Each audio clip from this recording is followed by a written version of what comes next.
good because on a Friday, well, it's not always a good time to launch it's not always good to launch a YouTube channel, but I think today is actually a pretty good day because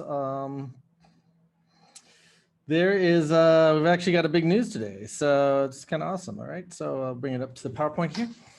So today we'll sit here and we will talk about, there's actually a new airline on the West Coast of the US. And as we all know, the last major airline to be started was Virgin America. And that was some 15 years ago. That ended up in a merger that we talked about the other day with Alaska Airlines.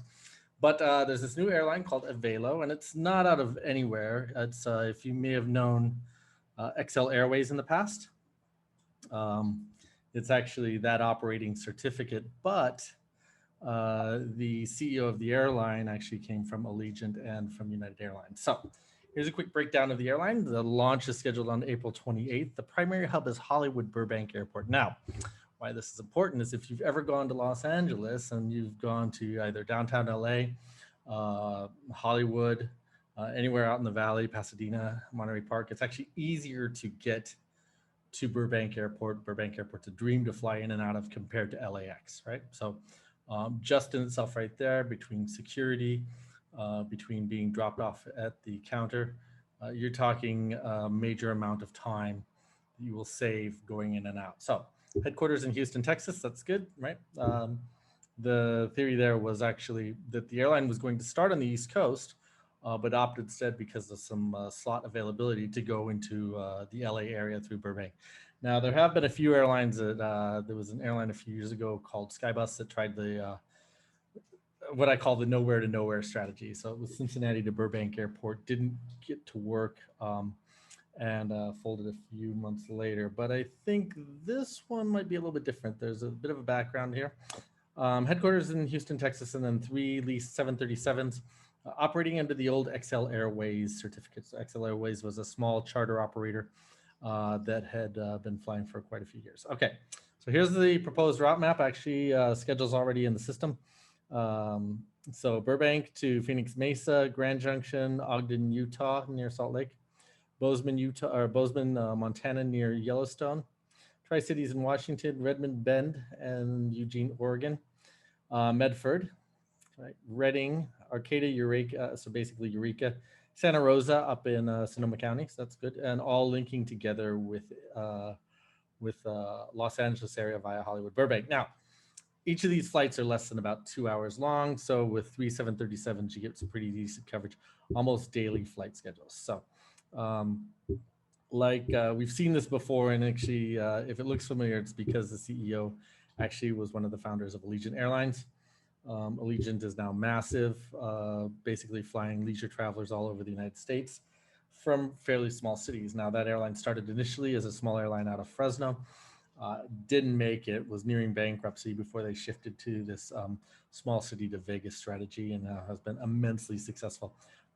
Their growth was initially through the last recession and continues to grow through this recession. So a really good route map, basic service. And a lot of these cities, like you look at Grand Junction, really doesn't have a lot of air service, right? Some of these cities are almost essential air, where you have to go through a hub, and it's really, really expensive, and it just takes all day. So when you think about this, and that almost everybody will fly to Los Angeles, being Los Angeles is the largest city on the West Coast, this actually makes a lot of sense, right? So what do the fares look like now? Because this low cost strategy, and you can say what you want, but it does work. Okay, so I pulled up end of May, after the airline's been starting for a little bit, Hollywood Burbank, and I pulled Grand Junction, Colorado, in my home state. Right, so I booked the outbound flight for 20 p.m. on the 21st, and then the return on May 26th, right?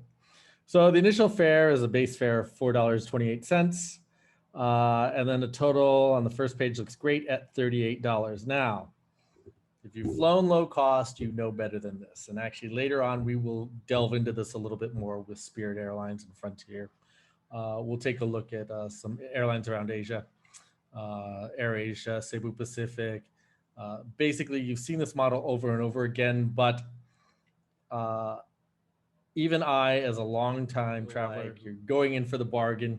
And by the time it's all said and done, it may or may not be. So let's just play the what if game. Okay. So we deconstructed this $19, $38 round trip in basic airfare. Seat assignments run you between $7 and $36 each way. So the $7 seats are basically the middle seats in front of the back toilet.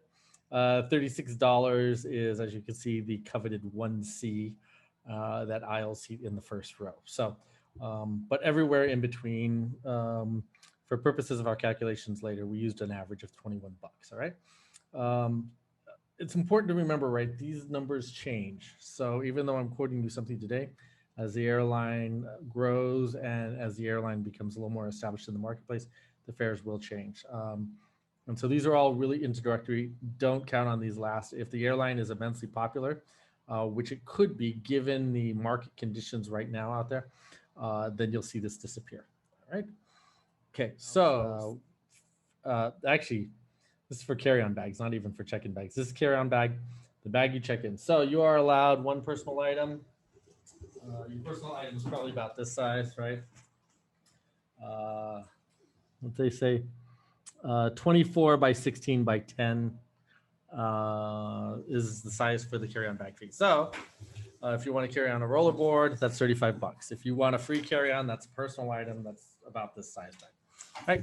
Okay. So 35 bucks each way. So all of a sudden, you haven't, I mean, if you want any luggage and you're not just going to wear your clothes, then you're automatically paying, 70 bucks return.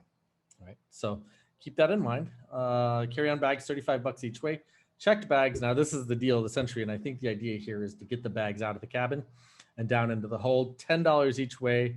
That might be introductory price, but not bad. So then if you've got two bags at 20 bucks, United American charging 50 bucks for that pleasure if you're not a premium member. So pretty reasonable on the check bag front. Again, this is something that you can, if the market numbers hold, you can actually slowly jack these prices up as time goes on. Okay. Priority boarding. Now, the thing is, if you paid for your carry-on luggage and you've already paid 36 bucks for a seat, you may or may not want this. I think in my case, when I fly low cost, it's nice, but in a case like this, if you're paying to sit up front anyway, and the majority of travelers will not pay the 30 bucks. So if you're behind row 4 or 5, then you may or may not want this priority boarding. So I'm not quite sure about this. This seems to be a bit of an odd one to me, unless it's bundled, which it could be later on. But priority boarding, 10 bucks. If you want to bring your pet in the cabin, I love this actually. So remember, our fare was $18 each way. But the pet in the cabin will cost you $95 and you have to reserve a seat. So your dog is actually, even though they will essentially fit underneath the seat, right? 14 by 9 by 9.5 inches in a soft carrier that fits in that space. You will pay 95 bucks for that privilege for pets in cabin. Okay. But so revenue, it's a good revenue opportunity. Okay. Distribution fee. Now, I found this interesting. This was hidden in the back of the website. And actually, when I went to do a test booking, I didn't see it. But it says the included fares quoted on this website or through our customer support center may be an embedded distribution charge, which, if present, is broken out separately in the itemization. This charge does not apply to any reservations made at a ticket counter. Okay. So this distribution fee, and essentially it's how airlines pay for their tech provider, is up to $22. Now, the caveat here is this doesn't show up in initial bookings, right?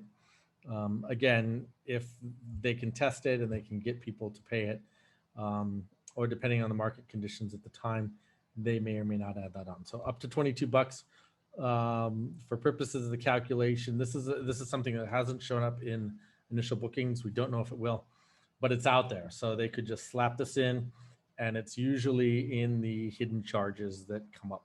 Then there's a group booking fee. If you have to call and make reservation for 10 people, they'll charge you 100 bucks, 10 bucks per person. That's reasonable. Check bag, carry-on bags, fees, and allowance. So you're allowed one first personal item not larger than 14 by 9 by 9.5. So again, that's about the size of my carry-on laptop bag. So that goes free, right? If you're going for a short weekend and you can shove everything in there with your laptop and whatever you need, you're golden. Then there's 35 bucks for the carry-on bag, which we talked about a little bit already. And when I price out stuff, whether it be now or in the future, I will always price out one carry-on and one bag. Okay, one check bag. And you may or may not use it, but it's just important to really get an idea of what you'll be spending. Anytime you book a trip, right, start throwing these expenses in early on. Don't be surprised when an airline is throwing them at you. Okay. So oversized and overweight bag, and I thought this was just interesting. If you have an overweight bag, it's another $50. If you have an oversized bag, it's another $50, and it's oversized and overweight, it's $100. Then down here on the box, you see, did you know it costs less to bring two smaller, lighter bags than one oversized, overweight bag, right? By doing this, actually encouraging people not to bring an overweight bag, because if you have that, then that increases handling, the potential for injury for your ramp workers, and it actually holds up the process. It makes putting those bags on and off the aircraft a little bit longer. So that's why that's happening. Then now, if you think that you're going to either sneak the carry-on on the plane or not check a bag, that doesn't happen. This sort of airline depends on this revenue. So if you decide to be sneaky, but you get caught at the airport trying to walk a bag on, or trying to check a bag or not check a bag or pay at the airport, it is $10 a bag at the airport ticket counter at the gate. So if we go back here, your $35 carry-on bag, if you didn't tell them, didn't pay it in advance, it becomes $45. So all of a sudden it adds up. Again, right, this is something that actually will increase handling time at the gate. This is what the idea here is. You've got an airline with 3 aircraft serving all these cities. They don't have a lot of time to turn. So in order to keep that operation on time, they want everybody to kind of comply with this. And this sort of practice actually keeps the aircraft moving. And that's the thought process behind this. All right. So if you break it all down, like basically you probably thought, when we looked at the first screen, thought we'd pay $38 round trip. You throw in that seat assignment, we put in $21 just as an average, because that's the average between 21 or 7 and 36. And a checked bag and a carry-on bag. Basically, it's $85.50 each way. So if you thought you're paying $38 round trip, you're not. You're probably going to pay $171 round trip. Now, not bad, right? I mean, really, if you look at San Francisco or Oakland to Los Angeles, that's easily upwards of $150 to $200 one way. So for this length of flight and considering destinations, Los Angeles to the western slope of Colorado, where you have skiing and beautiful canyons in Moab, Utah and such. It's awesome out there. So it's actually not expensive. This is the nowhere to nowhere strategy, right? Is stimulating a market where it wouldn't have been before. Grand Junction does not have high landing fees, right? And Burbank is much cheaper to operate out of than LAX. So in this case, again, understanding these are introductory fares, and these will probably go up, 20 or 30% as time goes by. But you are looking at a round trip return, airfare, bag, carry-on bag, check bag, and seat. So $171. So it is, almost 5 times as much as you thought you'd pay in the first place, right? It's important you keep that in mind whenever you look at any travel website. Do not get excited about the offer until you get to the last bit, right? And then again, this doesn't include the distribution fee that we just talked about. So if business is good, they're probably going to throw another $20 on this, and that's all of a sudden will turn into $200. But nonetheless, $100 each way with all these things is still pretty reasonable, right? So I went and looked on Kiwi.com, which is a airfare website that tends to the niche is low fare travel or low cost travel, right? So I looked at that. The next lowest fare in the market, Burbank to Grand Junction, was $595. That was on Delta, and you had to buy the ticket to Salt Lake City, go get your bags, recheck again, right? And then the travel time was, if you look at this, 10 a.m. getting there at 5 p.m. and then the return 11 a.m. noon, back at 4:30. Whereas here you're looking at 2 hours max, door to door between the two airports, right? This calculation includes baggage fees and a carry-on bag, right? So if you compare that, so considering that yesterday on the market, the cheapest fare in this market was $595, and you have Avelo coming in at $170, massive savings, right? Um, so at the end of the day, it's really it looks promising. You have an industry veteran who's worked at Allegiant, did some time at United. You have some others. You know, the management team is all experienced airline people, right? And they know about this model. The trick is actually to get the fares and the people in the seats. So in this case, filling the route map. But again, these routes were picked because they are underserved, right? And they're relatively underutilized airports, right? So I think there's a lot of potential with this market. Um, and if you live on the West Coast or you live in the western half of the U.S., I think you'll start seeing these routes sort of pop up. The idea here is that they will add, another 3 aircraft and possibly open a few more bases. Allegiant's really agile, right? So if they have a base that they want to target, they will throw 2 or 3 planes there and operate 8 to 10 flights out of there, and that's how they roll, right? If the market isn't performing, they just pull the planes out, and so I think this is Avelo's going after the same market. They were able to lease the airplanes fairly cheaply because air travel has kind of fallen out, and I think that there's a lot of new opportunity. So, on my second podcast, as we start to get the branding on the channel and all that, I present to you a new airline, Avelo, in the West Coast of the United States. So that's it for today. I hope that you found this helpful. I hope that if you live in the Western US, you may have, even though you may not have had summer plans, maybe all of a sudden you do. And so I hope that's helpful. So please, if you could, please let me know in the comments what you think of this model. Would you actually fly this airline? Smash the subscribe button. We try to have a new video every few days. Luckily, travel's been it's been sleepy, but it's waking up again. So I hope to keep you all posted as the days go on. So thanks for tuning in today, and I hope you have a great weekend ahead. Bye bye.